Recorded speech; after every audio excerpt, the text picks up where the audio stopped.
नमस्कार, मैं प्रकाश news for Asia में आपका स्वागत है। आज हम बात करेंगे बंगाल में बनते बिगड़ते सियासी समीकरण की, क्योंकि विधानसभा चुनाव सिर पर है।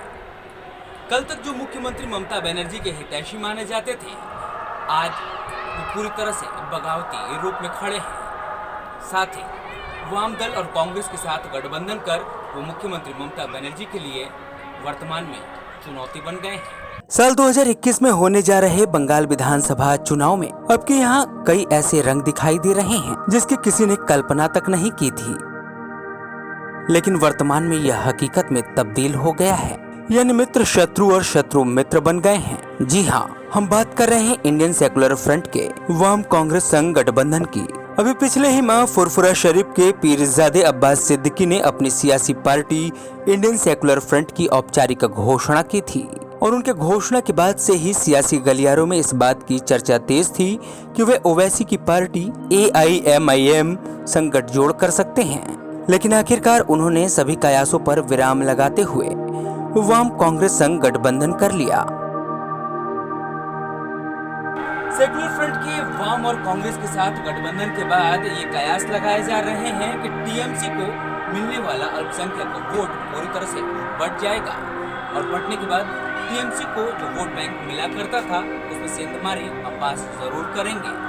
दरअसल पीरजादे पश्चिम बंगाल के हुगली जिले में फुरफुरा शरीफ के प्रभावशाली मौलवी माने जाते हैं। माना जा रहा है कि कांग्रेस और वाम दलों का पीरजादा की पार्टी के साथ गठबंधन के बाद उन्हें सीटों पर बढ़त नजर आ रही है। वहीं 2019 के लोकसभा चुनाव में वाम कांग्रेस को मात्र 2 सीटें मिली थीं और उनका वोट प्रतिशत 12% ही रहा था। इधर वाम कांग्रेस संयुक्त गठबंधन को उम्मीद है कि उन्हें ISF के समर्थन से कम वे सीटें वापस मिल जाएंगी जो उन्होंने बीते कुछ वर्षों में खोई हैं। हालांकि इस डील के बाद बंगाल का विधानसभा चुनाव टीएमसी, बीजेपी और वाम कांग्रेस ISF गठबंधन के बीच त्रिकोणीय होता नजर आ रहा है। खैर अभी ये देखना बाकी है कि ओवैसी की पार्टी कितनी सीटों पर चुनाव लड़ती है और तृणमूल के मुस्लिम वोटरों पर इसका क्या प्रभाव पड़ता है। राज्य के कई सीटों पर फुरफुरा के पीरजादे अब्बास सिद्दीकी का डायरेक्ट हस्तक्षेप माना जाता है। यही वजह है कि अल्पसंख्यकों के बीच बनी अपनी जनप्रियता को वो सियासी मैदान में उड़ाना चाहते हैं।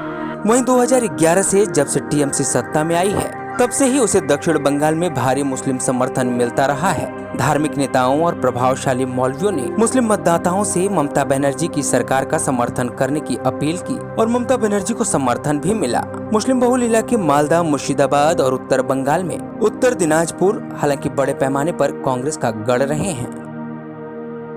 पिछले साल के बिहार विधानसभा चुनाव में AIMIM को 5 सीटें मिली थी। हालांकि उनके इस प्रदर्शन को वोट कटर के रूप में देखा गया और दावा किया गया कि इससे बीजेपी को फायदा मिला है। बंगाल चुनाव लड़ने के उनके फैसले के बाद ये चर्चा शुरू हो गई है कि उनकी पार्टी टीएमसी का वोट काटकर उसके लिए बड़ी चुनौती खड़ी करेगा और इससे बीजेपी को फायदा होगा। न्यूज़ फॉर एशिया के इस विशेष कार्यक्रम में आज इतना ही। कल किसी दूसरी सियासी खबरों के साथ मैं हाजिर हूँगा। मैं प्रकाश, तब तक के लिए दीजिए इजाजत। नमस्कार।